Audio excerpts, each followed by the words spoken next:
Warm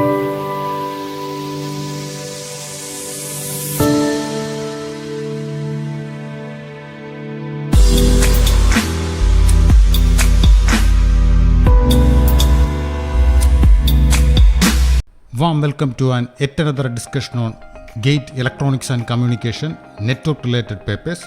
So here we are checking GATE 2010 Electronics and Communication. So moving to the first question, for the two-port network shown below, the short circuit admittance parameter matrix is.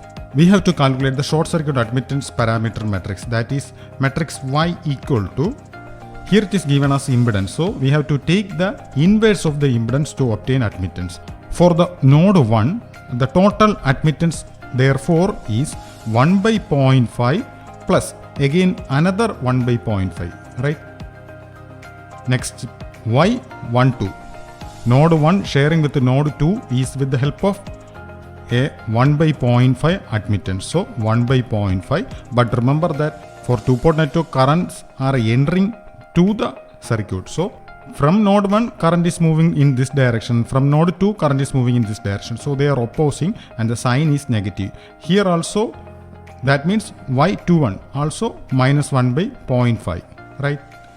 Similarly for the node 2, total admittance is 1 by 0.5 plus 1 by 0.5.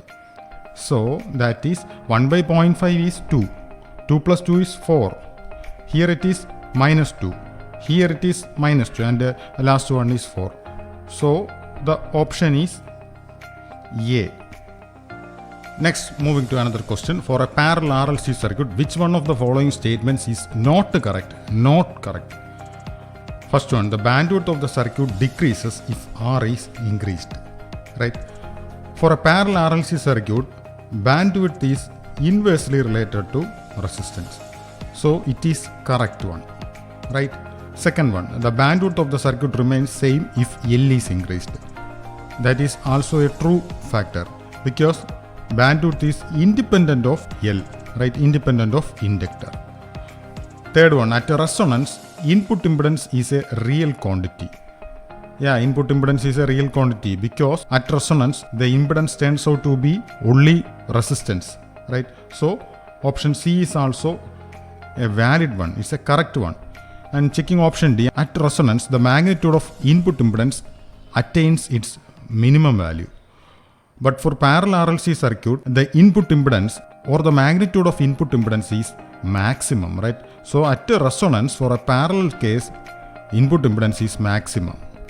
And its value is purely resistive, right? So the answer is option D. Moving to another one more question. The scattering matrix of a two-port network is given, right? Then the network is lossless versus reciprocal are the options. So for a lossless network, in terms of S parameters, it must be mod S11 square plus S21 square equal to 1, right? So that is 0.2 square plus S21 is 0.9, so 0.9 square, right? Here it is not equal to 1, right? So it must not be lossless. So it is actually a lossy network, so or it is not lossless, right? Similarly, we have to check whether it is reciprocal. For reciprocal, in terms of S parameters, it must be S21 equal to S12, right? So here it is 0.9 angle 90 is equal to 0.9 angle 90. So it is actually reciprocal. So the network is reciprocal but not lossless. So the answer is C, option C, not lossless but reciprocal. Moving to a two-mark question. In the circuit shown, the switch S is open for a long time and is closed at t equal to 0. The current I of t for t greater than or equal to 0 is, right? So the switch is open for a long time and it is closed at t equal to 0. That means we have to first of all calculate what is the initial value of current flowing through this inductor circuit, right? So a steady state attained, the circuit is like this way, 1.5 ampere here Next a 10 ohm and the switch is open. Again another 10 ohm and the inductor behaves as a short circuit as it attains steady state before t less than 0 2. So the inductor current IL initial current is 1.5 splits equally, so 0.75 ampere, right? So that is the initial current I can mark it as II, right? So inductor initial current is 0.75 ampere, right? Now at t equal to 0 switch is closed and finally the system attains steady state after t greater than 0 also. For calculating final value I have to draw the circuit here too. So there is a 1.5 ampere here, a resistor of 10 ohm and the switch is closed, so one 10 ohm also enters to the circuit and another 10 ohm is there, right? So the circuit looks like this 10 ohm. So in this circuit we have to actually calculate the current flowing through this branch, that is this branch. Initially there is a current as mentioned earlier, 0.75 ampere current is here.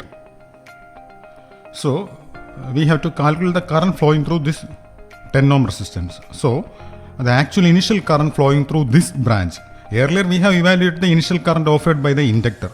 Here in the question it is asked to evaluate the current flowing through this 10 ohm. I am marking the equivalent nodes here.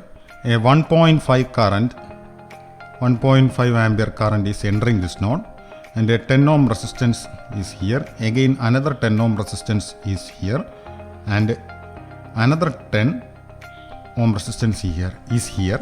And the current flowing through this 10 ohm is evaluated as 0.75 ampere after the switch is closed, right?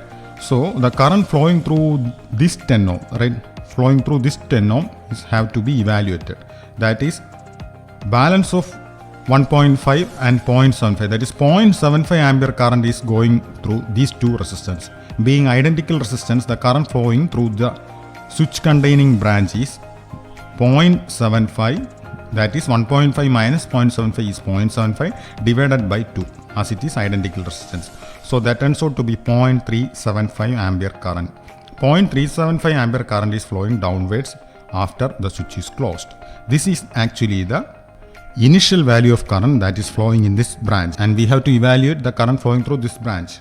Now we can write capacitor charging discharging expression, that is I of t equal to I final minus I initial e raised to minus a t, right?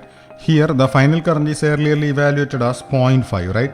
0.5 minus 0.5 minus initial value current. Initial current is 0.375 e raised to minus a t. For that we have to evaluate a equal to 1 by time constant. Here it is an RL circuit, so the time constant is L by R, so A equal to R by L, right? So in the discharging path we have to evaluate the total equivalent resistance. As 1.5 ampere current is kept open, 10 ohm is parallel with 10 ohm, that is resistance turns out to be 10 ohm parallel 10 ohm is 5 ohm plus this 10 ohm, right? This is actually the total resistance faced by the inductor. So I repeat it again, a 10 ohm parallel 10 ohm is there and with that a series 10 ohm is there. 10 ohm parallel 10 ohm is 5 plus 10 divided by inductor value is 15 millihenry. So into 10 raised to 3, that is it turns out to be 1 into 10 raised to 3 or 10 raised to 3. Now we can substitute the values here. 0.5 minus 0.5 minus 0.375 is 0.125 e raised to minus 1000 t amperes. This is the current actually flowing through this switch. So answer is this one, 0.5 minus 0.125 e raised to minus 1000 t amperes. Moving to another 2 mark question, the current I in the circuit shown is, right? We have to evaluate the current I in this circuit. So we can better apply nodal analysis at this point and taking this node. But we have to evaluate what will be the impedance offered by the inductor and capacitor.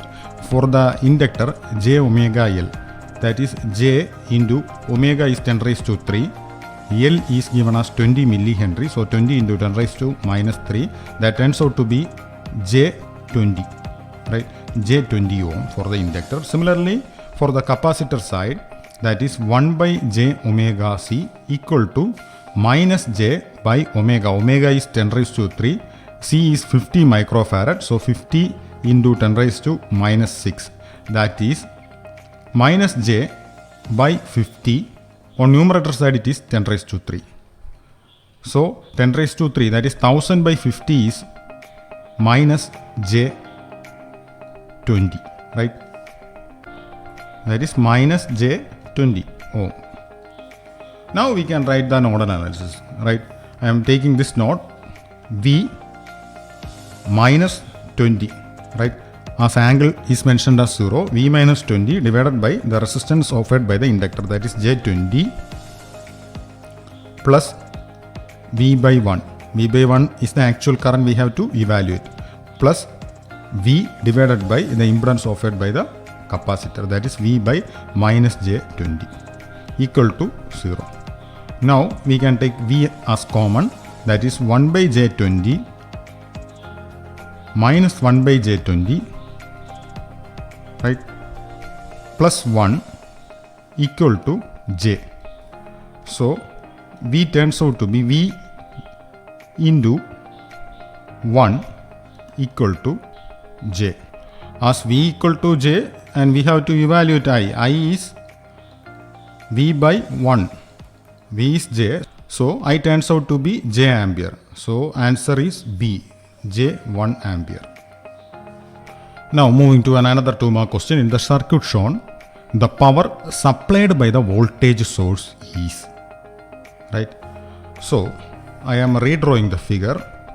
A 1 ohm is series with 1 ohm. Similarly here also a 1 ohm is series with 1 ohm. So I am clubbing that 1 ohms, that is 2 ohm here. Now a 1 ohm is downward. So now I am applying node equation. I am taking this node as A and marking the voltage as VA. That means VA, first of all a 2 ohm is there, so VA, and 2 ohm is terminated by 10 volt to ground, so VA minus 10 by 2 plus, next 1 ampere current is leaving, so it is a positive one, so plus 1. Next another 2 ohm is here, so plus VA by 2 as it is terminated to ground or battery's negative point, right? So solving this, VA, I am taking VA common, that means 1 by 2 plus here also a 1 by 2 equal to 10 by 2 is 5 minus 1, right? That turns VA equal to 4. VA equal to 4 volt. I obtained VA as 4 volt. Now checking the figure, 1 ampere current is moving this direction and 2 ampere current is also entering this node. That means at this 1 ohm 3 ampere current is flowing, right? A 3 ampere current is actually flowing at this point, right? Now we can calculate the current flowing through 2 ohm, right? For that the potential difference, or here the voltage is VA. VA is obtained as 4 and at this point the voltage is 10. So 4 minus 10 by 2, that is 4 minus 10 is minus 6 by 2 is minus 3 ampere current. Minus 3 ampere current is actually moving this direction, or I am taking in opposite direction, it is 3 ampere, right? 3 ampere current is flowing here and 3 ampere current is entering here. That means there is no current flow in this direction. That is 0 ampere current is actually flowing through this path. That means power supplied by the source is V into I. Here V is mentioned as 10 volt, but I is 0, that is power supplied is 0 watt. So the answer is A, 0 watt. Another common mistake usually students used to make is, here there is a 10 volt is marked, right? Here there is a 10 volt.